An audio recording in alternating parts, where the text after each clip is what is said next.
सोने का अंडा देने वाली मुर्गी की कहानी। एक गांव में एक किसान अपनी पत्नी के साथ रहता था। उनका एक छोटा सा खेत था जहां वे दिन भर परिश्रम किया करते थे।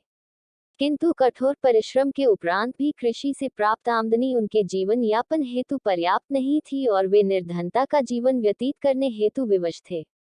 एक दिन किसान बाजार से कुछ मुर्गियां खरीद लाया।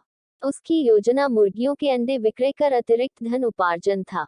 अपनी पत्नी के साथ मिलकर उसने घर के आंगन में एक छोटा सा दरबा निर्मित किया और मुर्गियों को उसमें रख दिया। भोर होने पर जब उन्होंने दरबे में झांक कर देखा तो आश्चर्यचकित रह गए। वहां अन्य अंडों के साथ एक सोने का अंडा भी पड़ा हुआ था। किसान उस सोने के अंडे को अच्छी कीमत पर जौहरी के पास बेच आया। अगले दिन फिर उन्होंने दरबे में सोने का अंडा पाया। किसान और उसकी पत्नी समझ गए कि उनके द्वारा पाली जा रही मुर्गियों में से एक मुर्गी अद्भुत है। वह सोने का अंडा देती है। एक रात पहरेदारी कर वे सोने का अंडा देने वाली मुर्गी को पहचान गए। उसके बाद से वे उसका खास ख्याल रखने लगे।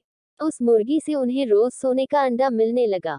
उन अंडों को बेचकर किसान कुछ ही महीनों में धनवान हो गया। किसान अपने जीवन से संतुष्ट था, किंतु उसकी पत्नी लोभी प्रवृत्ति की थी। एक दिन वह किसान से बोली, आखिर कब तक हम रोज एक ही सोने का अंडा प्राप्त करते रहेंगे?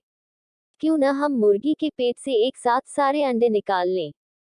इस तरह हम उन्हें बेचकर एक बार में इतने धनवान हो जाएंगे कि हमारी सात पुश्तें आराम का जीवन व्यतीत करेगी। पत्नी की बात सुनकर किसान के मन में भी लोभ घर कर गया। उसने मुर्गी को मारकर उसके पेट से एक साथ सारे अंडे निकाल लेने का मन बना लिया।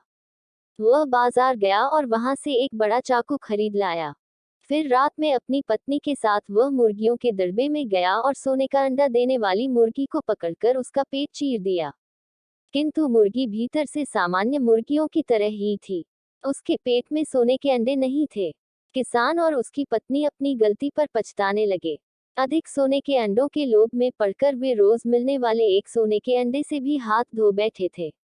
सीख, लालच बुरी बला है। अगर यह कहानी आपको पसंद आई हो तो प्लीज़ मेरे चैनल को लाइक, सब्सक्राइब और शेयर करें। धन्यवाद।